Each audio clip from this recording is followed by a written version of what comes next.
You can add a watermark to your slides even though PowerPoint doesn't have an automatic way to do this like other apps. We'll start by adding a text background for a watermark effect by selecting View, Slide Master. Select the first slide.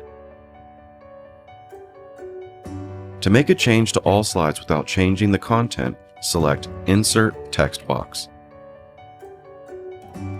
Drag to draw a text box, then type the text you want in the box.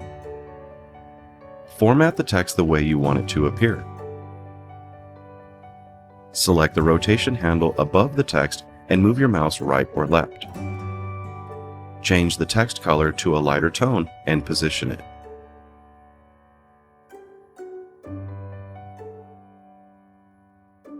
Select Slide Master, close Master View to see the watermark.